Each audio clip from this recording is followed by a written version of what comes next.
Bon midi tout le monde, bienvenue à cette toute nouvelle édition de On Jase, édition du mercredi 16 décembre 2020. J'espère que vous êtes en forme. Et comme à l'habitude, vous voyez qu'on porte toujours nos masques en signe d'engagement communautaire avec encore aujourd'hui des cas au Québec qui avoisinent là, les 2000 cas, les hospitalisations qui continuent à augmenter. Donc, il faut être doublement prudent et avec les nouvelles restrictions qui s'en viennent. Donc, faut que chacun fasse sa part. Il faut que chacun participe collectivement à ce que tout ça redescende et qu'on s'en sorte un jour. Comme à l'habitude, je souhaite la bienvenue à mon fidèle compagnon, l'incomparable Martin Lemay qui est là. Salut Martin! Salut Big! Écoute, je lis ses lèvres parce que j'ai entendu le thème, puis depuis que tu parles, c'est le silence complet dans mon oreille. Fait que, écoute... Je sais qu'on va voir Éric Bélanger, David Perron, mais après le thème, j'ai pas compris vraiment ce que tu as dit. Garde-toi. À vous! OK, je vais te donner le temps de retrouver le son au cours des prochaines minutes. Donc, ce que je disais, c'est qu'habituellement, on a toujours des petites salutations en début d'émission, puis je vais le faire immédiatement. Une petite pensée pour les gens qui travaillent dans les différents commerces avec les nouvelles restrictions, fermetures annoncées là, pour une période de 2-3 semaines dès le 25 décembre. Donc, là, les gens qui travaillent dans les commerces de détail, entre autres, ça va être la folie furieuse pour les prochains jours. Donc, on a une petite pensée pour vous aujourd'hui. Également, je vous rappelle que nous avons une émission bien chargée. Éric Bélanger sera avec nous dans quelques instants. Et un peu plus tard également, c'est mercredi. Le mercredi, on s'entretient toujours avec David Perron des Blues de Saint-Louis qu'on va retrouver à Saint-Louis. Avec lui, on va pouvoir parler des dernières nouvelles. Il n'y en a pas vraiment, là. On négocie. On est en train d'essayer de peaufiner tout ça. Il semblerait que tout va bien. Gary Bettman, ce matin, qui a confirmé un peu ce qu'on savait déjà. C'est-à-dire qu'on parle d'un retour à l'action mi-janvier dans le coin du 13. Il n'a pas donné de date, mais il a confirmé que c'était à la mi-janvier. On parle des camps qui pourraient débuter dans le coin du 3 janvier pour les équipes de la Ligue nationale. Les équipes qui n'ont pas participé aux dernières séries, eux, ça pourrait débuter une semaine auparavant ou quelques jours avant. Là, on parle du 31 décembre. Bref, on va avoir plus de détails au cours de la semaine. Puis avec David, on va pouvoir en jaser également. Et Éric Bélanger sera avec nous également pour jaser de la Ligue nationale. On va prendre vos questions. Tiens, je vais le dire dès le départ. Et là, je ne sais pas si Martin a retrouvé son son. Fais-moi signe, Martin, si tu m'entends bien. Ouais, il m'entend. Parfait. Alors, on rappelle aux gens que vous pouvez nous envoyer vos questions via le rds.ca, via la page Facebook également. Vous allez voir apparaître l'adresse là, pour une façon d'interagir avec nous. Puis, vous avez des questions pour Éric également, gênez-vous pas. Ça va nous faire plaisir de prendre le temps de poser vos questions à notre ami Éric. Bon, tu as retrouvé le son, tu es de bonne humeur, tu es en forme, tout va bien, mon chum? Tout va bien, tout va bien. Puis écoute, je sais que c'est des nouvelles plates, tu en as parlé tantôt, qu'on a eu tantôt, mais c'est pas grave. Le hockey va commencer. Moi, je trouve ça plate qu'on n'a pas plus de nouvelles dernièrement. On en parlera avec David, comme tu as dit tantôt, sauf que, tu sais, il y a Philippe Hronek des Red Wings de Détroit a annoncé qu'il s'en revenait du côté de Détroit, lui qui vient de terminer son stage avec l'équipe de République tchèque. On a su que Carey Price sera en ville à Montréal le 26 décembre qui s'en vient. Merci à Angela Price. Donc, tu sais, ça donne la semaine de quarantaine qu'on a besoin une fois qu'on est revenu au Québec. Moi, je pensais que c'était 2 semaines, là, mais bon, on dit que ça donnera une semaine. Donc, les joueurs, s'ils reviennent, c'est pas des niaiseuses parce qu'ils doivent savoir que quelque chose est en train de se préparer. C'est juste qu'on ne nous met pas au courant. Puis je pense que c'est là que la Ligue nationale de hockey manque son coup. Si tu veux, Yann, on va aller rejoindre Éric Bélanger tout de suite pour voir s'il est d'accord avec ça. Ouais. Écoute, tout le monde a eu le go, puis tu sais, des propriétaires ont appelé des employés pour dire « Hey, préparez-vous, à partir de telle date, c'est le retour au travail. » C'est cave à maudit de ne pas le dire au public pour créer une attente, créer des besoins, créer... tu veux qu'on parle de ta business dans la vie, Éric, non? Oui, mais le dicton dit pas de nouvelles, bonne nouvelle. On va espérer que c'est ça. Ouais, c'est vrai. Du côté de la Ligue nationale, écoute, honnêtement, je pense que le fait que les joueurs sont revenus, commencent à revenir et prévoient revenir dans le temps des fêtes, je pense que c'est une indication qu'à l'interne, les joueurs et l'association des joueurs sont au courant de ce qui... Oh, on vient de perdre le son avec notre ami Éric, décidément. Décidément. J'étais sur une neige, je pensais que c'était encore moi. Vous m'entendez pas? Il y en a un qui n'entend plus rien, puis l'autre... Ah, c'est revenu, Eric. Continue, vas-y. Ton Okay. son est revenu. Hey, ça va bien. Dis jamais 203, c'est probablement moi le prochain. Comme je disais, là, les joueurs, l'association des joueurs, d'après moi, ont averti leurs membres de revenir dans les villes. Comme tu le disais tantôt, Yannick, je pense qu'on est à peaufiner les derniers détails pour voir là, la date de retour et comment on va fonctionner dans les quarantaines dans différentes villes. Mais moi, je pense qu'on va avoir du hockey dans le mois de janvier.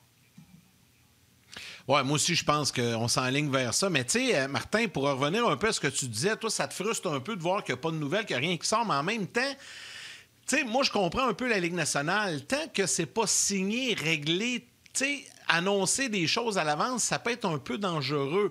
Tu sais, si on crée des attentes, comme tu dis, puis que là, on y va ouvertement, mais que c'est pas tout réglé, puis que là, finalement, on se retrouve le 25 décembre ou le 26 décembre, puis on dit, ah, ben, finalement, ça va partir le 28 janvier parce qu'il y a telle chose. Là, on va dire, ben, c'était une gang de sans-dessin, il aurait dû penser à ça avant. Tu sais, je pense qu'ils jouent de prudence un peu, la Ligue nationale, là-dedans. Je comprends qu'ils perdent une belle fenêtre d'opportunité pour faire parler d'eux, mais tant que c'est pas tout attaché. Tu sais, il y a un autre problème aussi qu'on n'a pas parlé, les gars, puis on peut peut-être commencer avec ça, là, si ça vous tente. Mais, tu sais, il y a une réalité qui va changer cette année, surtout dans la division canadienne. Ceux qui sont habitués à voir les matchs du Canadien en début de soirée, on vit, ça fait partie de notre quotidien. Là, je vais vous dire une chose, les matchs dans l'Ouest, habituellement, là, c'est 2 fois par année. Une semaine dans l'Ouest canadien, puis une semaine dans l'Ouest américain. Puis ça arrive, puis bang, bang. Mais là, cette année, ça risque d'être autre chose. Tu sais, des matchs à 22 h, il va en avoir quelques-uns. Là, quand on va jouer à Vancouver, quand on va jouer à Calgary, Edmonton, ça va être un peu plus tard aussi. Donc, peut-être que là, du côté du calendrier, on est en train d'essayer de trouver une façon d'accommoder aussi les marchés dans l'Est versus les marchés dans l'Ouest, surtout pour les réseaux de télé. Ça doit faire partie des discussions, ça aussi. Là. Je suis convaincu de ça. Oui, mais moi, ça me dérange plus. Ça, je me lève plus à 4 h du matin pour faire de la radio. Fait qu'ils peuvent bien jouer à 10 h. Non, mais toi, ça te dérange plus.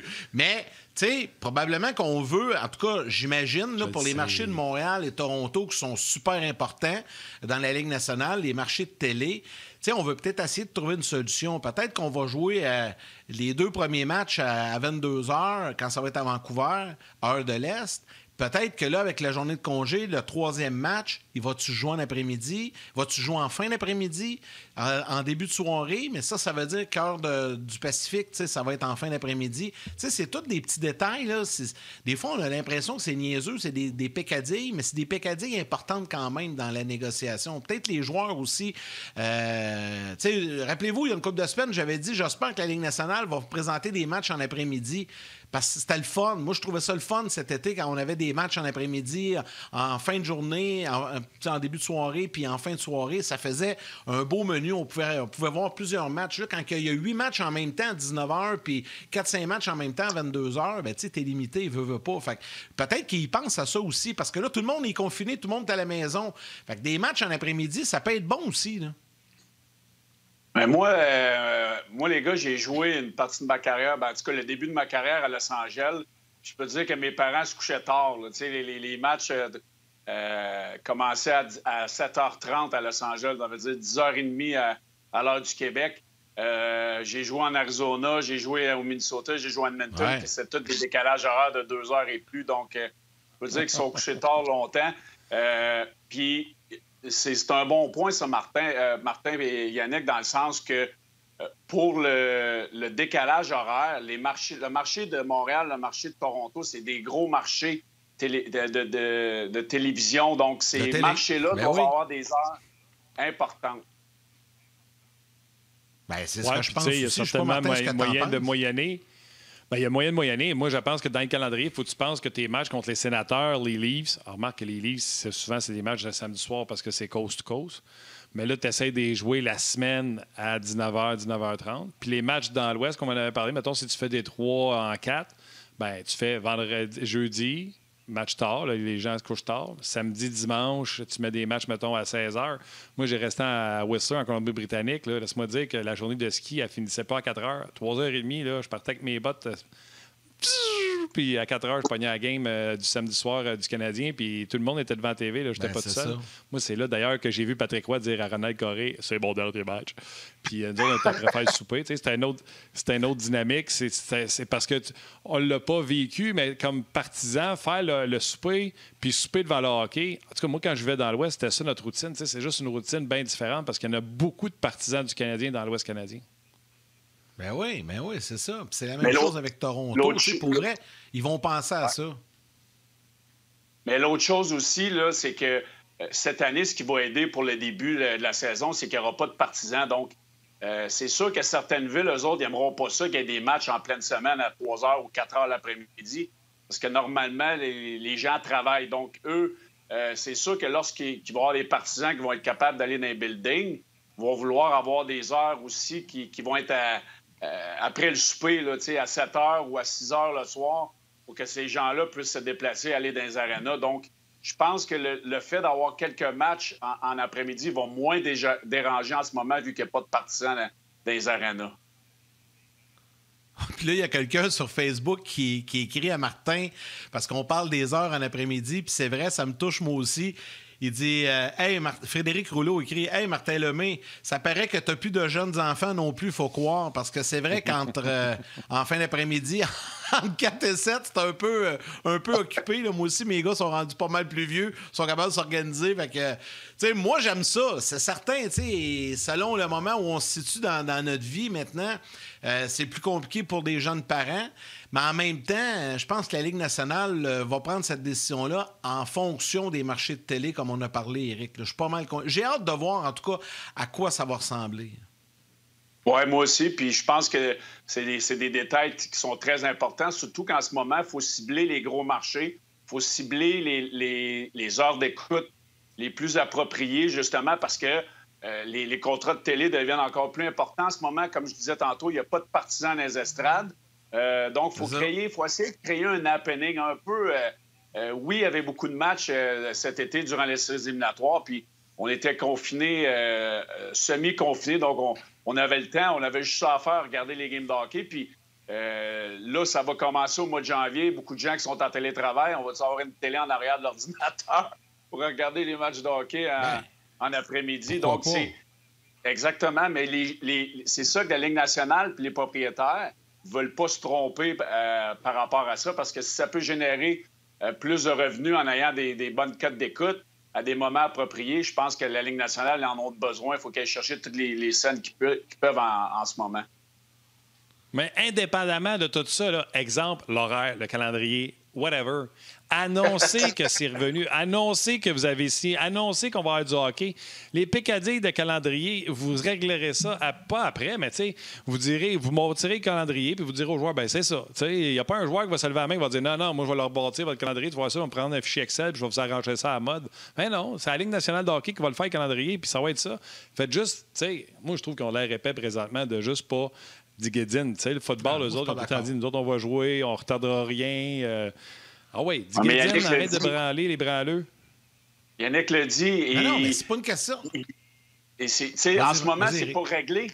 C'est pas réglé. C'est pas fait à 100% qu'ils vont revenir. Donc, s'ils arrivent cette semaine, ils disent on va jouer au hockey le 8 janvier, puis là, finalement, on n'a pas de hockey avant le 22 mars. Ils vont avoir l'air des méchants cocons. Fait faut qu'ils soient sûrs de la date de retour au jeu avant de l'annoncer. Moi, j'ai pas de problème avec ça. Ils sont en train de finaliser ça, d'avoir quel genre de quarantaine ça prend à Montréal, quel genre de quarantaine ça prend à Vancouver, quel genre de quarantaine ça prend en Arizona, blablabla. Ces détails-là sont importants. Puis moi, je suis d'accord avec Yannick là-dessus. On peut pas arriver puis dire qu'on va recommencer puis arriver à la date pour qu'on recommence pas. Ils vont vraiment avoir l'air une gang de jambon s'ils font ça. Tu veux pas faire ça tout croche, puis c'est correct qu'ils prennent le temps de régler les détails avant de l'annoncer. Parce que souvent, on a critiqué la Ligue nationale. Des fois, je me souviens, là, on a même dit que c'était une ligue de broche à foin à un certain moment donné. C'était un peu tout croche. Là, ils veulent faire les choses comme il faut. Honnêtement, là, Martin, on n'a pas de hockey depuis le 28 septembre. Là. La Coupe, elle s'est gagnée le 28 septembre. Là. Ça fait 2 mois et demi. Là. Capable d'attendre une semaine ou 3-4 jours encore. Là. Ils vont te le confirmer. D'après moi, là, le vote va se prendre. David saura nous le dire tantôt. Là, on lui posera la question. Le vote va se prendre probablement en fin de semaine. Là. Puis ils vont annoncer ça au début de la semaine. Un beau cadeau de Noël à tout le monde. Bon, parfait. Les camps commencent telle date, la saison commence telle date, tant de matchs, puis là, le calendrier va sortir durant la période des fêtes, puis on va être bien excités, puis on va être bien contents. On est capable d'attendre une semaine encore, là, on ne viendra pas fou non plus. OK, je vais vous donner une autre bonne nouvelle d'abord. Je vais vous donner une autre bonne nouvelle. Okay, je vous avais dit, à Montréal, là, on va refermer pas mal tout à partir du 25 jusqu'au 11. Quand même interrogé sur le sujet, hier, François Legault a dit la Ligue nationale de hockey ont des moyens pour protéger leurs joueurs, tout ça.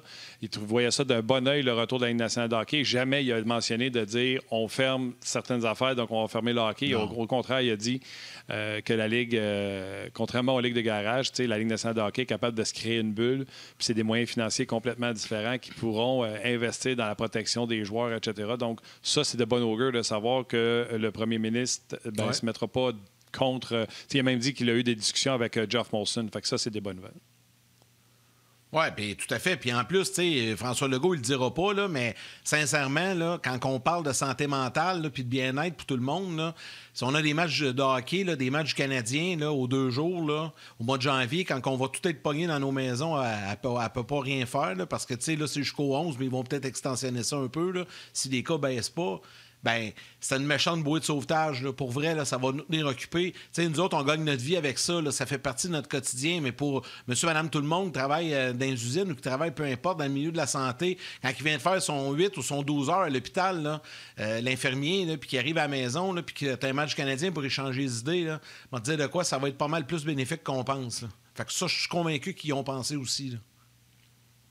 Ben oui, puis tu sais, je veux dire, en ce moment, on n'a pas grand-chose à se mettre sous la dent. Là. J'ai regardé le match Baltimore-Cleveland lundi ou mardi, je me rappelle. C'était bon. C'était incroyable. C'était incroyable. Lundi, c'était incroyable, ce match-là. Là. Ça a été probablement le meilleur match de football que j'ai vu de ma vie. Donc, tu sais, en ce moment, on a besoin, là, toutes les petites choses qu'on peut changer les idées, ben, on fait entendre parler de la maudite COVID, là, on commence à être tanné. Fait que si on regarde de voir des matchs de hockey, ça va être bon pour tout le monde de changer les idées pendant 3-4 heures. Là. C'est sûr. Ouais, vous avez raison, les gars. Hey, amusons-nous un peu, les gars. Éric, moi, je me suis déjà exprimé sur, puis visiblement, Lafrenière n'ira pas jouer avec l'équipe Canada, mais on confirme que Studla, le premier choix des sénateurs cette année, sera du championnat du mondial junior. On dit un peu la même chose du côté de Byfield, on dit un peu la même chose du côté de plusieurs joueurs. Exemple, Kirby Dack. Puis, tu sais, l'excuse, exemple, Guy nous dit, eux, ils l'ont pas gagné, l'or. Eux, ils ont tout à gagner, tandis qu'Alexis Lafrenière n'a rien à gagner, elle est là. Mais quand tu vois les jeunes, Studla et Byfield et tout ça, qui eux autres vont être au championnat junior, est-ce que ça te fait un pincement comme moi de dire, hey, ça aurait été le fun qu'ils soient tous là? Tu sais, comme Lafrenière, il va pas pour les Rangers parce que supposément, il a tout gagné, mais il n'envoie pas plus Capo qui n'a rien gagné là-bas, tu sais. Puis ils peuvent pas envoyer Caco puis dire, non, Lafrenière, toi, tu n'iras pas. Mais moi, j'aurais aimé ça que les équipes envoient tout le monde. Oui, moi aussi, Martin, parce que en ce moment, il n'y a pas de hockey, mais moi, si je suis une organisation comme les Rangers, ces 2 joueurs de franchise-là, est-ce que je prends la chance qu'ils s'en aillent au tournoi? Ça fait longtemps qu'ils n'ont pas joué. Sont-ils en forme maximisée d'un joueur de hockey en ce moment? Je pense pas. Ils n'ont pas joué de vrais matchs, ça fait longtemps. Les risques de blessures sont pas mal plus importants en ce moment. Si jamais il l'envoie au championnat du monde puis il y a une blessure grave à un de ces 2 joueurs-là, leur investissement à long terme, ça peut faire mal. Tu sais, oui, si tu penses comme ça, tu ne feras jamais rien, tu n'enverras jamais personne nulle part, mais je peux comprendre la situation des Rangers de New York pour ces 2 joueurs-là. Je pense qu'ils ne veulent pas prendre de chance. Je pense qu'ils savent qu'ils ont besoin de retrouver la forme avant de jouer des matchs d'une grande envergure comme le championnat du monde peut être. On veut les garder dans l'entourage, on veut les amener dans l'entourage des Rangers de New York pour le début du camp d'entraînement. Ce qu'on entend, ça commencerait peut-être le 26 décembre. Donc, côté investissement, je peux comprendre les Rangers de New York de ce côté-là. En passant, Martin, il y en a qui te ramènent à l'ordre un peu. Là. Il y a Yann Boulanger qui écrit « En passant, Martin, Capo a gagné à 17 ans. » Fait que je voulais juste te faire le message comme ça. Bonne tape ses doigts. J'aime ça te ramener à l'ordre des fois. Salutations, il y a plein de gens qui nous ont écrit. Tommy Malenfant qui nous demande, puis tiens, je vous pose la question, les gars, il demande, pensez-vous qu'il va y avoir beaucoup de mouvements de personnel avant que ça commence? J'ai des doutes, là, vous en pensez quoi? Ben moi, je pense pas qu'il va en avoir beaucoup. Là. Il y a encore des agents libres qui n'ont pas signé. On pense à Hoffman, on pense à Duclair. Ouais. Avec le cap salarial, avec le partage des revenus des joueurs qui n'est même pas réglé en ce moment, je pense que les équipes vont attendre de voir comment que le début du camp d'entraînement et le début de saison va aller. Est-ce qu'on va donner la chance à des jeunes joueurs de se prouver et s'ils ne font pas la job à ce moment-là, les agents libres qui n'ont pas signé vont peut-être avoir une chance là, de s'en aller avec une nouvelle équipe, mais moi, je pense pas qu'il va y avoir beaucoup de mouvements. Il y a trop d'incertitudes. Moi, je vais aller encore plus loin que toi, Éric. Il n'y en aura pas. Parce que, sais-tu quoi? Ouais. Les équipes s'en vont dans une année déficitaire. OK? Tout le monde s'en va déficitaire. Pas personne dans les estrades.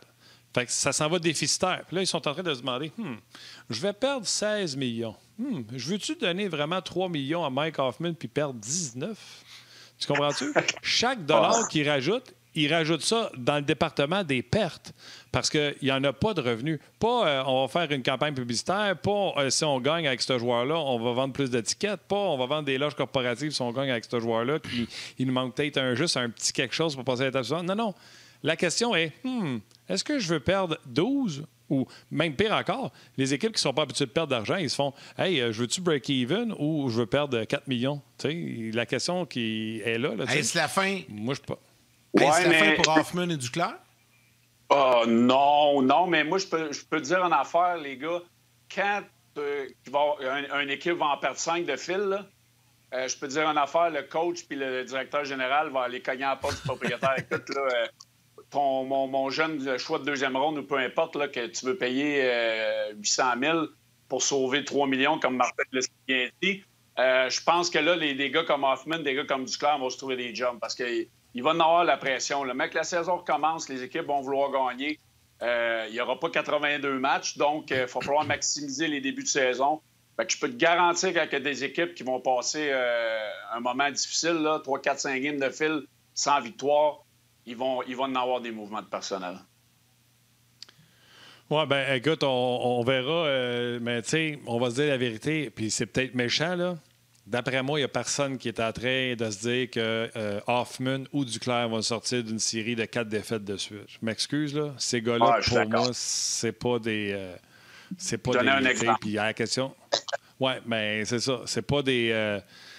Mettons, on a eu l'exemple des leaders avec Guy et Yannick cette semaine. Là, département des leaders, les deux ne cochent pas les cases de leadership. Bref, on a d'autres affaires à jaser. Vos commentaires également sur On Jase. Venez nous rejoindre sur le web. Les gens à la télé, allez au grand titre. On se revoit après.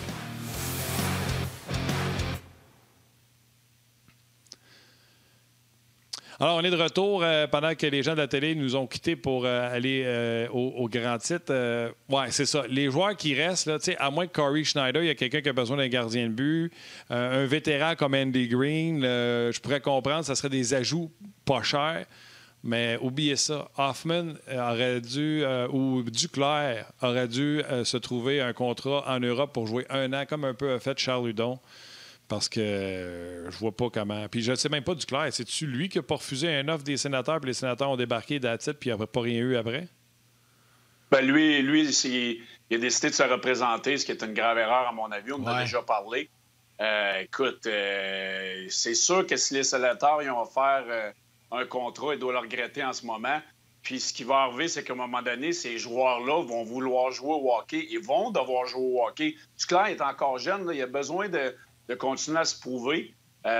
Donc, moi, je pense que ces joueurs-là, à un moment donné, vont devoir signer à rabais. Ils vont signer des contrats d'1 an, puis ils vont coûter beaucoup moins cher. Exactement. Ils vont coûter beaucoup moins cher que ce qu'il y aurait eu sur le marché au début du marché des joueurs autonomes. Donc, écoute, il y a trop d'incertitudes pour eux autres aussi, mais à un moment donné, il faut voir qu'ils jouent au hockey. Hey, Éric, on va s'amuser un peu. On va aller dans le coaching un peu. J'en parlais avec Martin, puis je t'en ai parlé juste avant d'entrer en onde. Je te pose une question, puis je suis certain que les gens vont réagir là-dessus, puis j'ai hâte de t'entendre. Si, admettons, j'ai une baguette magique, là, puis j'ai le plein pouvoir de te nommer entraîneur-chef, tu sais, tu es un entraîneur, tu veux faire carrière là-dedans, j'ai le plein pouvoir de te nommer entraîneur-chef d'une équipe de la Ligue nationale, mais qui se limite à la division canadienne. Tu as le choix entre 7 formations au Canada pour devenir le nouvel entraîneur-chef cette année. Ça serait quelle équipe tu choisirais et pourquoi? Edmonton! Martin, gros sourire. Non, c'est pas Edmonton.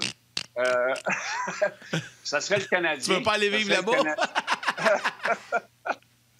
Non, disons que... Non, c'est ça. Moi, honnêtement, ça serait le Canadien ou Vancouver. Mais le Canadien, parce que j'ai pas réussi à jouer pour le Canadien, j'aurais aimé ça.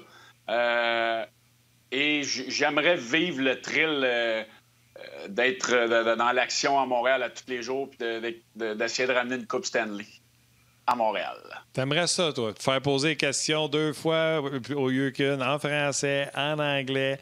Te faire challenger par des journalistes qui pensent qu'ils connaissent ça puis qui font « Ouais, ton style de jeu, là, 1-3-1, là, ça marche pas trop fort. T'aimerais ça tous les jours, une demi-heure de point de presse, les gens qui te critiquent. T'aimerais ça? » Écoute, ça c'est la partie que j'aimerais moins. Vous me connaissez, c'est sûr que faudrait que j'aie du contrôle personnel pour les questions stupides. Parce qu'il y en a plusieurs à tous les jours. Mais tu sais, honnêtement, j'ai passé, je pense que c'est ma 7e ou 8e année, là, j'en parlais avec ma blonde hier, que je suis dans les médias. Donc, j'ai vécu un petit peu c'était quoi. Mais c'est sûr qu'après une série de défaites là, de 3-4 matchs, là, quand tu te fais challenger, c'est sûr qu'il faudrait que je me morde la lèvre à plusieurs occasions, je te dirais, mais ça fait partie de la game. Oui, c'est la partie plate. Là. Je pense pas que Claude Julien aime ça en 3 jours aller répondre à 22 questions qui veulent rien dire. Puis souvent, comme coach, mais tu peux pas dire les vraies affaires. Là. On va se le dire. Là. Des fois, Claude Julien aimerait bien ça, dire hey, il est mauvais, là, mon joueur, mais je peux pas le dire. Il faut que je le protège. Puis c'est ça la job d'un coach. Tu sais que Michel Therrien a déjà dit en entrevue, je pense que c'était à l'antichambre, il avait raconté que, tu sais, il avait eu son premier passage derrière le banc du Canadien. Par la suite, bon, il y a eu Pittsburgh. Et là, il est venu travailler dans les médias, travailler avec nous autres à RDS pendant un bon nombre d'années. Et par la suite, il s'est retrouvé avec le Canadien à nouveau quand Marc Bergevin lui a fait confiance. Et il avait raconté à ce moment-là que, puis c'est drôle parce que tu l'as dit, son passage dans les médias l'a aidé énormément à comprendre ce qu'il doit faire à chaque jour en conférence de presse avec les médias. Ça n'a pas toujours été un long fleuve tranquille, là, on le sait, là, Michel, il est caractère bouillant, puis des fois, ça y arrivait de péter une coche, là, mais il a quand même appris, le fait d'avoir été dans les médias, ça l'a aidé, puis il y en a beaucoup d'entraîneurs qui sont passés par les médias. Jusqu'à quel point, Éric, quand tu fais, puis à toi, la question là, est vraiment bonne, parce que t'as vraiment gravi des échelons. T'es en train de gravir les échelons comme entraîneur. T'as travaillé dans le hockey mineur, dans le midget espoir, le développement. Là, t'es dans le midget 3A. On sait qu'un jour, t'aimerais aller dans la Ligue de hockey junior majeur du Québec, peut-être même la Ligue américaine et la Ligue nationale. Jusqu'à quel point ça fait partie du tracé de ton plan de carrière, d'après-carrière, en fait, parce que c'est une belle carrière de joueur, mais là, tu veux développer une carrière d'entraîneur. Est-ce que quand on commence, exemple, on a notre chance dans le midget 3, on se dit, garde, ça, là, c'est vraiment mon tremplin pour un jour peut-être suivre les étapes et arriver jusqu'à la Ligue nationale? Bien, écoute, c'est sûr que je l'ai dit souvent, moi, je me sens comme quand j'étais joueur, quand j'étais jeune joueur, puis je voulais jouer dans la Ligue nationale, être repêché, jouer junior majeur, être repêché dans la Ligue nationale et finalement aboutir pour jouer 820 matchs. Mais je me sens comme ça. J'ai eu la piqûre du coaching. J'aime où ce que je suis en ce moment dans le Jet 3. Mais j'ai des ambitions. Je m'en cache pas, je m'en ai pas caché. Là, il y a le ECHL, c'est dur à dire, le ECHL qui s'en vient à Trois-Rivières. Ça va peut-être être une belle opportunité pour des entraîneurs, une belle opportunité pour des joueurs québécois, surtout si le Canadien vient de faire une entente avec la ville de Trois-Rivières et le groupe de gens là-bas pour amener un club-école de la ligne américaine, comme on peut dire, là. Donc, c'est un plan de carrière. Il y a plein de belles opportunités. Junior majeur, c'est une belle ligue de développement pour les joueurs, mais aussi pour les entraîneurs. Écoute, je m'en cache pas que je veux monter dans le hockey, mais en ce moment, je suis bien où je suis. On verra les opportunités, mais oui, j'aimerais graver les échelons, c'est sûr. Attends une seconde. Il y a trop d'affaires que tu dis. Premièrement, la pause s'en vient, fait qu'oublie pas de prendre une pause à m'emmener, là, dans ton respect. Bon, c'est moi qui vais apprendre. Elle arrive là. Tu viens de dire des affaires assez élevées, Yann, mes deux vite, là. On va ramener les gens de la télé, là. Qu'est-ce qui est...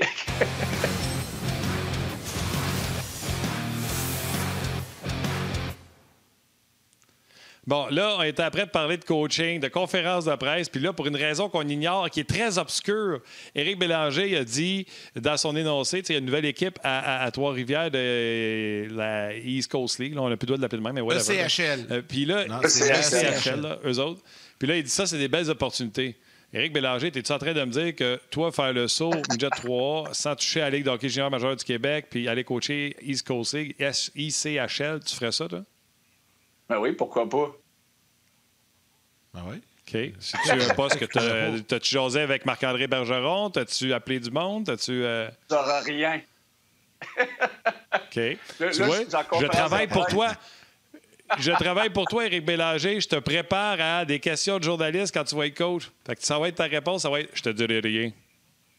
Non, mais exactement ça, je peux le dire comme John Tortorella. Tu ne sauras rien. Ouais. D'ailleurs, c'était ça ma deuxième. D'ailleurs, c'était ça ma deuxième. Danick Martineau, je t'avoue, Yannick sur Facebook, qui dit, Danick Martineau, là, qui travaille avec nous autres à RDS, qui dit, en tout cas, si Martin était coach des Canadiens, il donnerait des conférences à la Tortorella. Toi, tu serais comment? Tu serais-tu à la Tortorella ou tu serais plus comme Michel Therrien, comme Yannick l'a dit tantôt? On lui pose une question sur ses défenseurs, puis il nous finit par nous parler de cerises, puis de salade de fruits, puis nous parler de ses attaquants. Tu ferais-tu ça, toi, ou tu serais comme Tortorella? Non, je réponds pas à ça. Non, je ne serais pas comme Tortorella, mais je garderais ma personnalité là, parce que moi, je pense qu'il y a beaucoup d'entraîneurs qui se dénaturent là, dans ces situations-là. Faut que tu sois entre les deux, à mon avis. Mais c'est sûr que quand je vais être bouillant, ils vont le savoir. Là, parce qu'à un moment donné, il faut que tu sois toi-même. Puis je pense que de l'émotion, c'est bon. Il faut que tu sois capable de la contrôler. Ben oui, ça prend de la couleur. De façon positive, mais moi, c'est sûr que j'aurais de la couleur. Je ne changerais pas ma personnalité parce que c'est ça qui a fait que j'ai eu du succès comme joueur. C'est ça qui fait que j'ai du succès comme entraîneur depuis que j'ai commencé. Donc, non, moi, je pense qu'il y a juste un milieu à avoir entre les deux, mais je pense que les gens auraient ma façon de penser à l'occasion, c'est sûr. Hey, les gars, rappelez-vous, là, les conférences de presse à l'époque, là, c'est sûr que c'était moins gros qu'aujourd'hui, là, mais à l'époque de Michel Bergeron, à l'époque de Pat Burns, c'était coloré. Carbeau avait toujours des conférences de presse, le fun. Les sentiments parlaient, ça sortait. Michel Therrien, c'est le fun d'avoir un coach comme ça, qui est expressif. Torts, on l'aime ou on l'aime pas, mais il est coloré, puis des fois, il en lâche des popées, puis ça donne des beaux moments. Que tout le temps, le gars qui joue la même cassette sur le même ton, hey, c'est-tu plate puis long dans ce temps-là, moi, te dire. C'est le fun d'avoir un peu de couleur. J'aime ça, moi, un gars qui a de la vie derrière le banc puis qui a de la vie dans ses points de presse aussi. Là. Fait qu'Éric Bélanger, si t'as pas de vie, moi, te le dire. Faut que tu mettes de la couleur dans tes conférences de presse. C'est sûr que la façon que j'ai réussi, c'est avec mon intensité. Je suis comme ça en arrière du banc quand je coach. Écoute, faut que tu contrôles tes émotions, mais ma couleur, je la perdrai pas. Ça, c'est sûr. Avec mes habits et avec ma façon de diriger, Il les a pas jetés? Non, je les ai fait agrandir parce qu'il a pris un peu de poids depuis ma retraite. Je les ai tous fait agrandir. T'es sûr? Parce qu'il y en a-tu que ton Taylor, ton couturier, t'as-tu dit, ou ta couturière, t'as dit, ah, celle-là, il a passé dessus, je suis pas capable de l'agrandir? Écoute, moi, là, j'ai joué ma carrière de Je pense qu'Éric, t'as un problème de batterie ou de... Ton micro ne fait plus, t'as trop grossi, man. Ça fait juste couper. Est-ce que je suis là? Avant, ton fil de micro était de la bonne longueur. Depuis que tu as pris une petite bédaine, là, il contourne ta bédaine, il est trop court. Est-ce que vous m'entendez? Hey, 10 sur 10, Ouais, on c'est rentré le t'entend, c'est un ventre. peu mieux. Hey, ça, c'est chiant, Martin. Hey, salutations. Il y a plein de gens qui nous ont écrit. Je vais prendre quelques instants au moins pour les nommer là, parce qu'il y a eu beaucoup de commentaires. Je m'en vais vite vers Tommy Malenfant. Il y a Mario qui nous a écrit également. Frédéric Rouleau. Michael Saint-Pierre ou Michael Saint-Pierre. Patrick Guillet. D'ailleurs, lui, il pose une question, puis je vais y revenir. Vous répondrez après que je vais avoir fini de saluer les gens. Patrick Guillet demande « Hey, les gars, des matchs à l'extérieur dans un stade, est-ce toujours possible? » On en a parlé pas mal la semaine passée. On va revenir là-dessus. Salutations à Brian Benoît également, Yann Boulanger, Dumbo également qui nous a écrit. Donc, beaucoup de commentaires. Danick Martineau, je vous l'ai dit tantôt. Jonathan, Frédéric, Sam Doyle également. Donc, je voulais prendre le temps de faire le tour des salutations. Match, stade extérieur, il y en a été question. Je pense qu'on pourrait présenter peut-être 1 ou 2 matchs cette année. Pas trop, parce que ça va perdre de son lustre. Mais vous en pensez quoi, vous autres? Oh, ben visiblement, on ne sait pas ce qu'il en pense parce qu'on ne l'entend pas. Hey, la semaine passée, c'était Guy avec son micro, puis cette semaine, c'est Éric avec son micro. Seigneur. Je pense que c'est son fil. T'as un problème de connexion, Éric. Mais Martin, t'en penses quoi, toi? Est-ce que vous m'entendez? T'aimerais-tu ça avoir quelques matchs extérieurs? Moi, je pense que si les gens se font des installations pour être à l'extérieur, ils ne pourront pas s'amuser à monter puis démonter ça. Il faudrait que ce soit permanent pour jouer une trentaine de matchs. Fait que jouer tous tes matchs à domicile, là, si on joue 56 matchs, là, c'est 28 matchs que ça prend pour jouer à domicile. Si tu t'installes dans un stade pour jouer 28 matchs, il n'y a aucun problème avec ça. De toute façon, nous autres, on va être avec des caméras de télévision, fait que ça ne changera rien pour nous autres. Là. Ouais, mais je crois pas à ça, 28 matchs extérieurs dans le même stade. Là. Ça va perdre de son lustre à un moment donné. Et puis pas rien que ça, là, la température puis tout ça. Je pense qu'Éric est revenu, là. Ben, Éric, t'en penses quoi, toi? Ben, moi, Oui, on t'entend. Match... moi, je pense que, comme Martin l'a dit, là, s'il y a du monde dans les estrades, moi, je suis pour ça. Je pense que les matchs extérieurs, là, depuis quelques années, ont perdu leur lustre. Là. Il y en a trop, à mon avis. Au début, on créait un happening. On faisait un petit peu comme le Super Bowl. Pas aussi gros que ça, mais les gens étaient contents toutes les années qu'il y ait un match. Il n'y en avait seulement qu'un au début. Je pense qu'en mettant trop, ça a perdu de son lustre. Mais si on est capable d'avoir des matchs extérieurs avec des partisans, moi, je le ferais cette année pour maximiser les revenus, comme on a parlé plus tôt dans l'émission. Mais je suis pas sûr que la quantité de personnes que tu peux rentrer va pallier à la perte financière de créer cette patinoire-là dans le stade. T'sais. Fait que la personne qui en a parlé, tant que j'aurais pas eu un propriétaire venir me le dire, oui, il est là. Mais écoute, Éric, je veux pas inciter, mais Trois-Rivières, tu trouves que c'est une belle ville? Mon frère habite là. Tu étais là récemment? Mon frère habite là. Oui, mon frère habite là. Si j'étais allé là récemment, non, on est dans le COVID. Oui, je sais. Dans ton speed dial, as-tu le numéro à Marc-André Bergeron? Hey, Marc-André, là, c'est lui qui m'a pété mes 8 dents dans la bouche. Fait que je peux te dire que... C'est vrai! Je le connais très bien, Marc-André. J'ai joué avec au Minnesota. C'est un bon chum à moi, Marc-André. Là, on se connaît très bien. J'avais oublié. J'avais oublié que c'était ton dentiste. Ben oui, c'est mon dentiste. Non. Ouais, il m'a coûté 50 000, le torieux. Je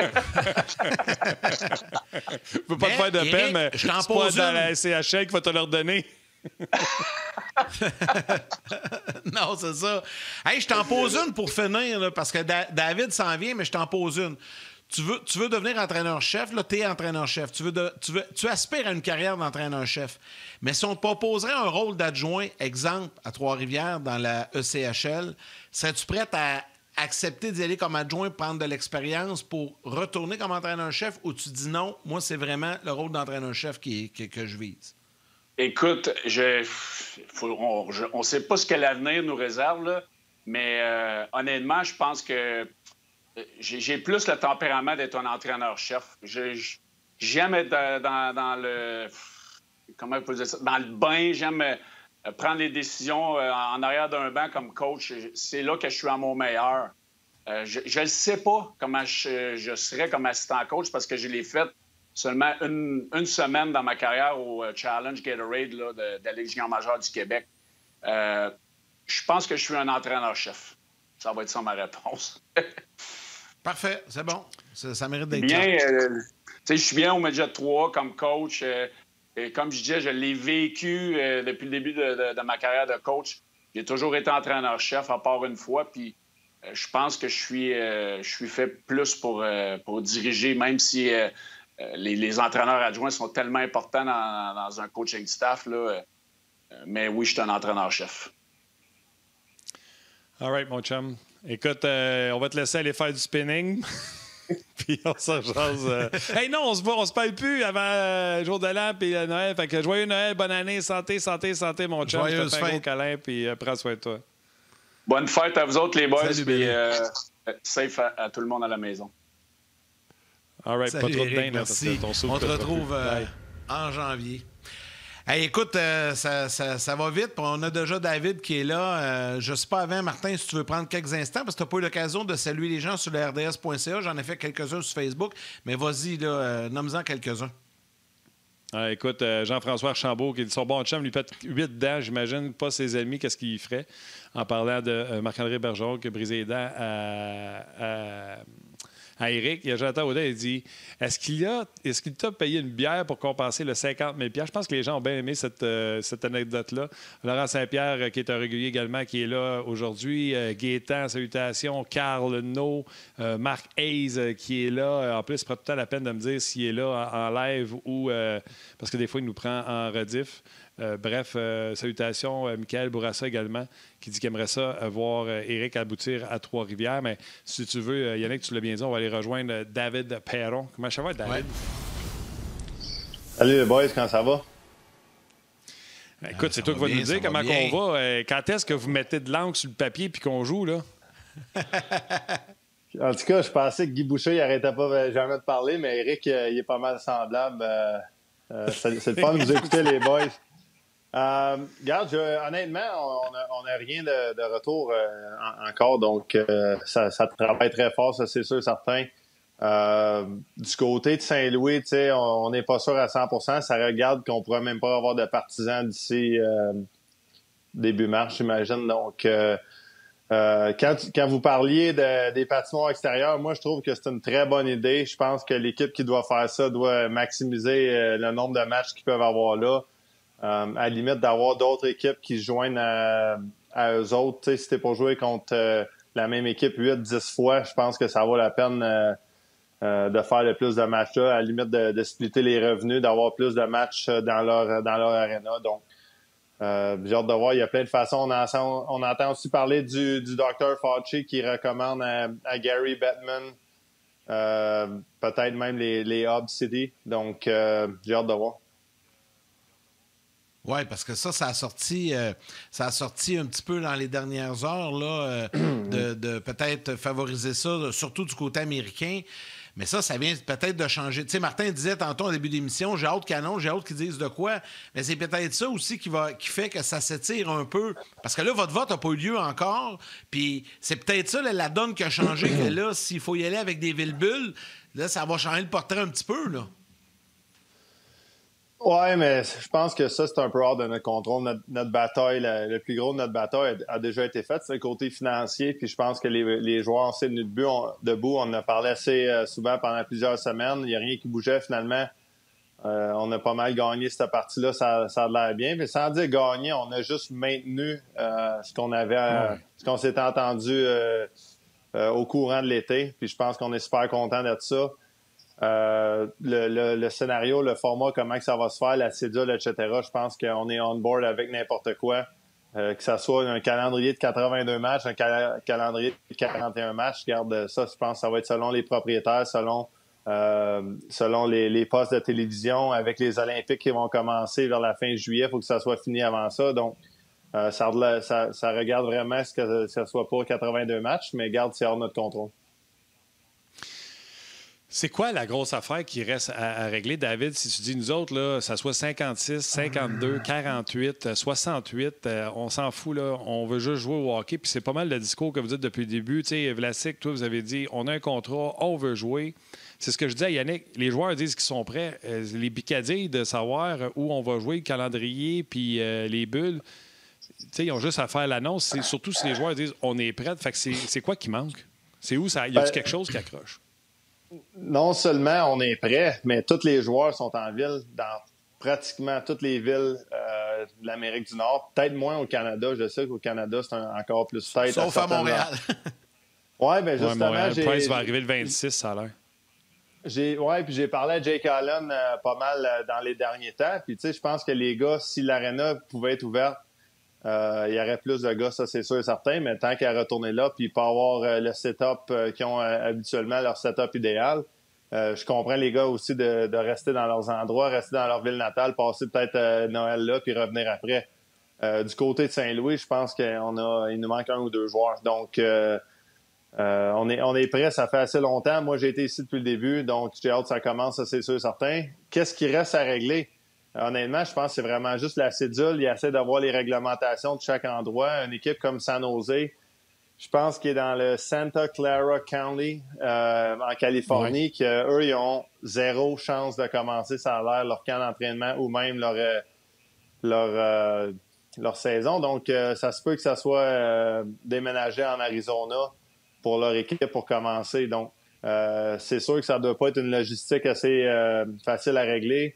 La Ligue travaille très fort là-dessus. Je pense qu'il reste juste à régler, honnêtement. De l'autre façon, tu l'as dit, est-ce que ça vaut la peine de préparer une aréna dans un stade de baseball puis qu'il y ait juste quelques matchs qui se jouent pour tous les coups ça va donner? J'ai hâte de voir ça. C'est encore une fois, je pense pas que la NHLPA a un grand mot à dire là-dessus. Ben c'est pour ça, moi, je pense que, David, tu viens de répondre à ce que je disais en début d'émission. Moi, je pense qu'il y a tellement de, comme Martin dit, des peccadilles, mais des peccadilles importantes à régler, que la Ligue nationale joue de prudence. Ils ne veulent pas rien annoncer tant que c'est pas réglé. Tu sais, c'est certain que les Sharks ne joueront pas à San Jose. Les Niners ne peuvent même pas jouer à San Francisco dans la NFL, ils sont en Arizona. Tu sais, puis là, tu nous confirmes que peut-être c'est ça qui va arriver avec les Sharks, qui vont peut-être partager de domicile ou des installations avec les Coyotes. Tu sais, pour nous autres, ça paraît des détails, mais c'est pas des détails parce que là, ça veut dire que tu déménages tout le monde en Arizona pour en tout cas pour une partie de la saison. Fait qu'eux, ils seront jamais à domicile. Là. Ils vont être sur la route. Tu fais quoi avec la famille, ta femme, tes enfants? Ils vont à quelle école? Tu sais, c'est compliqué là, quand tu penses à ça. Puis on parle d'une équipe au complet, puis il y en a peut-être d'autres aussi, là. Oui, bien, regarde, c'est pas compliqué. Je crois que les familles, surtout ceux qui ont des enfants, ils vont juste rester à San Jose. Ils vont continuer leur routine, leur vie. Encore plus, l'école, ils déménageront pas d'école juste pour 6 mois. Puis peut-être que dans quelques mois, avec le vaccin qui s'en vient de plus en plus, etc., peut-être que tout va changer. Donc, on verra. Regarde, ça, c'est toutes des questions. J'ai aucune idée des réponses. Ça doit dépendre de chaque ville. C'est ça. On a juste hâte que ça commence, honnêtement. Là, on comprenait pas vraiment pourquoi on comprend d'une certaine façon le côté financier, pourquoi ils voulaient en avoir plus. Tout le monde souffre d'une certaine façon à cause de la COVID, etc. Mais ça reste qu'on avait une entente, mais peut-être qu'aussi en même temps, ils achetaient du temps pour préparer l'hiver, sachant que le mois de décembre, le mois de janvier, avec les 2 pires mois, peut-être qu'on va réellement commencer début février. On n'a aucune idée. Oui. Puis là, 2-3 petites affaires, plus les questions du public. Pour les stades, ce ne seraient pas des stades de baseball, ce seraient des stades de football, parce que la saison de football serait terminée. Baseball, vous allez comme vous croiser, parce que vous allez vous rendre jusqu'en juin, peut-être même juillet avant les Olympiques. Fait que ça pourrait pas, on ne pourrait pas monter, démonter. Fait qu'il faudrait que ce soit un stade de foot. Le foot va se terminer à 3 janvier, fait que ça va être fini. Fait que là, vous pourriez peut-être avoir accès à des stades de foot ou de soccer, peut-être. Même soccer, soccer va reprendre avant vous autres. Ça peut être baseball. Là. Le baseball commence début avril. On aurait janvier, février, mars. Ouais. Puis après ça, en espérant qu'avec de plus en plus de vaccins, avec les endroits qui risquent d'ouvrir de plus en plus, je pense que les propriétaires, s'ils peuvent être à 25 à 50 % dans leur aréna, vont aller là avant d'être dans un stade extérieur. Donc, je sais pas, mais j'ai hâte de voir comment ça va aller. Là, ça, encore une fois, c'est vraiment hors de notre contrôle. Ça ne nous dérange pas vraiment où est-ce qu'on va jouer, nous autres. On a une entente, on veut la respecter. On dit ça depuis le début, puis on est prêt à jouer 40 matchs, 82 matchs, peu importe ce que ça va prendre. Oui, il faut juste que ça joue. OK, quelques questions. Comme je disais tantôt, Yannick, sur le rds.ca. Rapidement, là, c'est Yannick, pas Yannick, mais David, on ne va pas s'éterniser. Exemple, Gaétan fait demander, est-ce que tu es sur la glace à tous les jours? 3-4 fois semaine, on risque d'augmenter ça à 5 prochainement. C'est sûr que, tu sais, pour moi, avec mon opération que j'ai eue à mon hernie, j'ai embarqué sur la glace assez de bonne heure pour justement revenir à 100% ou proche du 100% comme je suis en ce moment. Donc, j'ai vraiment redoublé les efforts. J'ai vraiment fait la même chose dans le gym. Donc, il y a gros des gars qui sont arrivés dans les dernières semaines qui commençaient réellement à juste mettre les patins. Ça a été quand même un automne très différent pour moi. Mais en même temps, j'ai réussi à travailler sur des choses que j'ai pas pu faire durant les derniers étés. Les 2 derniers étés, j'avais été en finale de la Coupe Stanley. J'avais des blessures. T'as toutes sortes d'affaires qui se passent. L'été va vite. La next thing you know, t'es rendu fin à août. Tu dois retourner à ton équipe. Donc là, c'est sûr qu'il y a des choses que j'ai travaillées. Ma forme physique, je me sens super bien. J'ai vraiment poussé pour voir comment que mon opération allait réagir. Puis je suis prêt à recommencer, je te le dirais demain matin, à moins qu'il arriverait de quoi. Là. OK. Salutations à tous les gens sur la page On Jase. Écoute, ça fait 3 semaines au moins qu'il y a plusieurs personnes qui me demandent des nouvelles de Jay Bouwmeester. Puis je leur ai répondu, je dis, écoutez, je peux pas demander ça. Mettons que les nouvelles sont pas bonnes, il va pas nous les annoncer sur On Jase. Puis mettons que s'ils sont bonnes, bien, il risque de me dire que c'est pas à lui d'annoncer les bonnes nouvelles dans le cas de Jay Bouwmeester. Mais là encore aujourd'hui, Benjamin Laurent Saint-Pierre. Puis là, tu vois, je fais une longue question pour être sûr que tu te prépares une bonne réponse. Ils vont demander, as-tu des nouvelles de Jay Bouwmeester? Merci de me donner le temps de réfléchir. Regarde, j'ai des nouvelles, mais ça, je vais les garder pour moi. Puis je pense que c'est bien. Je pense que ce que je peux dire, c'est que je pense que Jay se sent super bien. Jay, c'est un gars qui aime ça être actif, qui aime ça faire du vélo de montagne, du ski l'hiver. Il habite dans l'Ouest canadien. Puis je pense que c'est pas à moi d'annoncer quoi que ce soit aujourd'hui pour son futur dans le hockey ou peu importe. Mais ça reste que tout ce qu'il a accompli, ça a été extraordinaire. C'est un gars qui s'est tellement tenu en forme toute sa vie, toute sa carrière. Donc, il va super bien. Je pense que tout va bien avec sa famille, etc. J'ai été en contact avec lui peut-être il y a 2 semaines. J'ai envoyé un message texte une fois de temps en temps, voir comment ça va. Donc, c'est ça, je peux dire. Le reste, je pense que ça va être à lui à faire ça éventuellement quand il va être prêt, peu importe ce qui va se passer. Je pense que c'est assez clair, là, mais c'est ça. C'est correct, t'as bien fait ça. T'en es bien sorti. 2 questions rapides du public sur la page Facebook, David.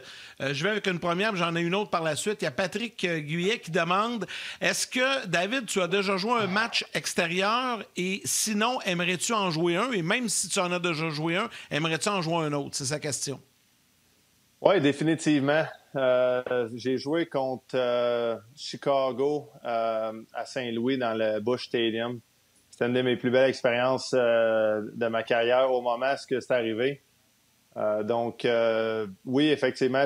On était supposé jouer contre Minnesota à Minnesota cette année. J'aurais vraiment aimé ça. Peut-être même il y avait des rumeurs de commencer la saison de cette façon-là.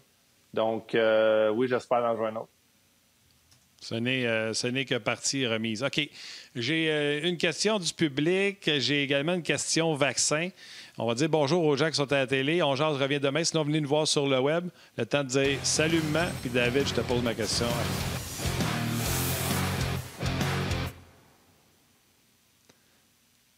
David, OK, j'en pas avais aucun joueur qui a dit ça. Veux-tu y aller avec une petite? Moi, j'ai une petite question vaccin après. Non, vas-y, puis je poserai l'autre après. Vas-y, mais il m'en restait une là, sur Facebook. Vas-y. Pas de stress. C'est pas un joueur qui a dit ça, là. Mais mettons là, qu'on offrait ou les joueurs avaient la possibilité d'acheter, la Ligue nationale de hockey avait la possibilité d'acheter des vaccins pour être vaccinés pour que le hockey puisse revenir. Est-ce que les joueurs se mettent pas dans une situation à l'air fou un peu de faire vacciner des sportifs avant de faire vacciner des gens qui sont des personnes âgées ou les gens qui sont sur la première ligne comme des médecins, des infirmiers? Est-ce que c'est quelque chose qui a été discuté? Les joueurs ont fait « Hey, nous autres, là, on va prendre notre tour » ou si la Ligue nationale de hockey, parce que c'est une business, là, les vaccins, dit « Nous, on va acheter des vaccins et on vaccine nos joueurs. » Comment ça marche? C'est chiant, hein, par exemple. Je pose ma question, je trouve chiant. Non, mais pas vraiment. Mais en même temps, pourquoi que les joueurs d'être vaccinés, automatiquement, c'est le retour du hockey? C'est les partisans qui devraient être vaccinés avant nous autres parce qu'on veut qu'eux soient dans les estrades. Nous, je pense que honnêtement, présentement, on a un des meilleurs setups qu'on peut pas avoir par rapport à la population déjà. Donc, je serais très confortable d'être une des dernières personnes à être vaccinée. Puis non seulement, en plus de voir l'efficacité, plein de choses à aller... Non, je laisserais ça à la population en premier. J'aimerais que la vie retourne quasiment à la normale. J'ai hâte à la date qu'on va se faire dire, OK, il y a assez de vaccins pour toute la population au Canada, aux États-Unis. Puis à partir de ce moment-là, ben c'est ton choix. Tu veux-tu le vaccin ou tu le veux pas? La vie retourne à la normale ou presque. Donc, moi, je pense que c'est rendu là que les joueurs, on est tous en forme. On a le meilleur setup possible. En ce moment, on se fait tester presque chaque jour. Donc, quand il y a des cas qui tombent positifs ou que c'est un peu, des fois, il y a des tests qui reviennent indécis, crois-le ou pas. Donc, on essaie de tasser ces joueurs-là pour quelques jours, le temps qu'il y ait d'autres résultats qui rentrent. La plupart du temps, c'est arrivé, ça revenait négatif. Donc, c'est un peu plate. Le gars vit un peu un mauvais 24 heures qu'un mauvais 48 heures. Mais on peut assez facilement tasser les joueurs que ça arrive, move forward de cette façon-là. Donc, pour toutes ces raisons-là, moi, je serais très confortable à continuer de même, puis laisser la population l'avoir en avant, voir comment que le vaccin va être efficace, s'il nuit à ta santé ou pas. J'espère que non pour personne, évidemment. Ça a l'air que non, mais c'est quand même un vaccin qui s'est fait très rapidement. Très sage réponse, David. Je trouve ça génial ce que tu viens de dire, puis je partage entièrement ton opinion là-dessus. Question du public sur Facebook. Il y a Sam qui nous écrit. Question pour David. On change vraiment de registre, là. À quel point c'est important d'avoir un gardien efficace comme second durant les séances d'entraînement? Oui, une bonne question. Je pense que tu vois un gars qui travaille extrêmement fort, puis... les joueurs à Montréal vont le vivre avec Jake Allen. Il va faire ce qui est nécessaire pour lui, pour l'équipe, à n'importe quel moment. Puis tu veux un backup que tu as la chance d'avoir des répétitions si tu veux rester sur la glace après une pratique. Peu importe, même Jake Allen, pendant notre run, il y a 2 ans, quand on a gagné la Coupe Stanley, il faisait des vidéos avec notre coach de gardien de but qui avait une bonne relation. Les deux viennent du Nouveau-Brunswick. Il faisait des vidéos de pre-scouting avant... Dans le fond, il allait faire la même chose qu'exemple, Tuukka Rask avait certaines tendances pour avoir du vidéo d'extra pour nous montrer comment on pourrait possiblement prendre avantage des tendances de Tuukka Rask ou de Ben Bishop ou des autres gardiens qu'on a affrontés. Ce qui est quand même exceptionnel. Oui, tu peux te dire, OK, on est dans la Ligue nationale, on se fait dire quoi faire, mais lui, il le faisait vraiment pour aider l'équipe. En rôle en deuxième gardien de but. J'étais avec lui souvent sur la patinoire quand on faisait ces vidéos-là. Donc, je pense que c'est vraiment important. Bonne question, effectivement. En plus, on a vu Jake Allen, c'est un bon point. On a vu Jake Allen dans son coin de pays qui était sa patinoire pratiquement toutes les semaines. On veut ça, qu'il soit chez eux en train de pratiquer, qu'être ici en train de faire une quarantaine et pas être capable de jouer. Hey, je ne veux pas te mettre dans l'eau chaude, mais on jase en chum, mettons. Là, moi, je n'ai pas été testé rien. Toi, tu as été testé maintes fois. Puis là, tu dis, il y en a des fois qui ont un faux négatif. Toi, t'es-tu arrivé des mauvaises expériences depuis que tu testes? À part de saigner zéro. Non, zéro. 100% à date négatif. Puis honnêtement, c'est pas vraiment...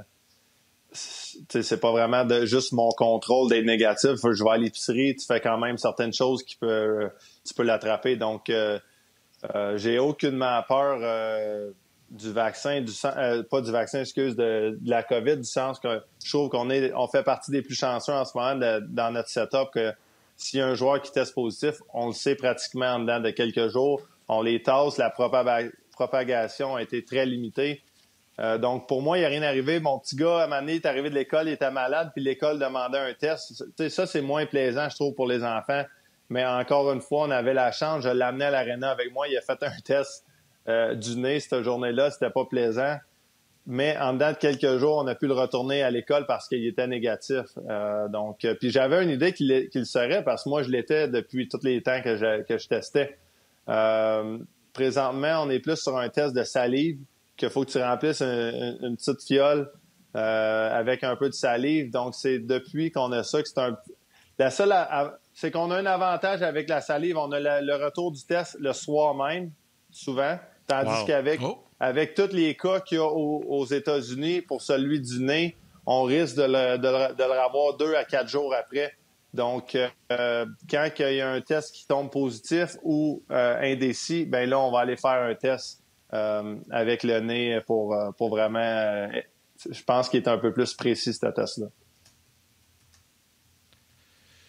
David, en terminant, parce que l'émission se termine, une petite dernière, là, je te pose une question. Je sais que tu n'as pas de réponse, mais penses-tu que d'ici d'ici au Noël, là, pour les partisans, puis là, je sais que les partisans entendent ça, là, d'ici, mettons, le 24 décembre, là, que vous allez avoir des bonnes nouvelles à annoncer. Quand je dis vous, je parle de la Ligue nationale et de l'Association des joueurs. As-tu bon espoir là, que ça va être officialisé puis signé dans les prochains jours, puis qu'il y a un vote qui va se prendre, j'imagine, ce week-end? Je ne sais pas à propos du vote. J'espère que oui. J'espère qu'avant Noël, on va vraiment avoir une idée, pas juste pour les joueurs, mais pour tout le monde, pour que ça ferait un beau cadeau de Noël pour les partisans de hockey, pour les médias, pour n'importe qui est impliqué dans la game. Honnêtement, là, je commence à être tanné de parler de la COVID, etc. Du sens que oui, c'est important d'en parler. Non, mais c'est correct. Je pense que les gens, ça doit être quand même un peu intéressant de savoir un peu qu'est-ce qu'on fait, c'est quoi notre routine, etc. Mais ça reste que je suis pas quelqu'un qui travaille dans la santé, donc mes connaissances sont très limitées. Je dis mon opinion, puis ça s'arrête là. Donc j'espère que oui, j'espère que pour les partisans, ils vont avoir un cadeau de Noël. On n'a pas parlé de Philippe Danault aujourd'hui, donc j'espère que maudit, c'était ma prochaine! Son extension de contrat. Fait que on verra ce qui va arriver. Hey, je l'ai gardé en plus juste pour la fin pour te dire. Puis toi, David, Danault, on devrait-tu l'extensionner? Écoute, le monde, ils écrivent ça sur la page de On Jase. Faut que tu y dises Danault, faut que tu y dises Danault. T'es rendu plus vite que moi. D'abord, je vais t'envoyer des fleurs. Patrick Beaulac qui dit excusez-moi, mais maudit que David est intéressant. J'enlève rien aux autres intervenants, mais David me semble vraiment proche des gens au Québec. Ça se voit. Merci avec 4 points d'exclamation. C'est Patrick qui écrit ça. Ouais. J'essaie de donner un bon show. Mon père, il écoute aujourd'hui, je pense. Donc, j'espère que j'ai donné un papier chaud puis que je ne l'ai pas endormi sur sa chaise d'ordinateur. Donc, je ne sais pas comment ça se passe. Je vais l'appeler après. C'est bon. Tu feras comme c'est moi. Bon, il va te faire ses commentaires. Salut, yes, sir. Salut. Merci, là. Puis, je pense qu'on s'en parle juste après les fêtes, c'est ça? Ouais. On te souhaite des belles fêtes, là, puis on se reparle en janvier. Parfait. Joyeuse fête à tout le monde au Québec. Santé, mon chum.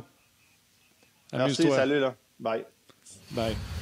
Salut, David. Excellent, David Perron. Encore une fois, une émission bien remplie, bien chargée, bien le fun, plein de bons commentaires, David et Éric, aujourd'hui. Merci d'ailleurs à David Perron et Éric Bélanger pour leur participation. Merci à toute l'équipe de production.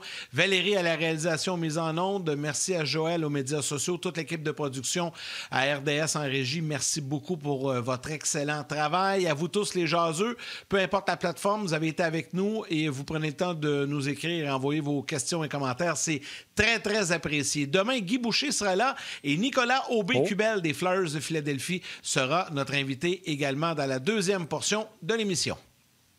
Un autre petit show. Écoute, un gros merci à nos réguliers qui sont sur notre page On Jase depuis longtemps. En plus, Yann, je me dis tout le temps, je vais te lire les messages que je reçois en privé, puis j'oublie tout le temps. En pre-show demain, fais-moi penser de t'en sortir une coupe pour qu'on puisse en lire en ondes. J'apprécie quand vous nous écrivez sur la page On Jase, quand vous nous écrivez en privé également. Et j'ai donc aimé la réponse de David Perron au sujet de la vaccination. Non, vacciner les autres avant. Là, nous autres, on a un setup de la mort ici, on va s'en sortir. Ouais. Bref, gros merci tout le monde. Yann, un gros merci. Puis on se rejase demain. Salut.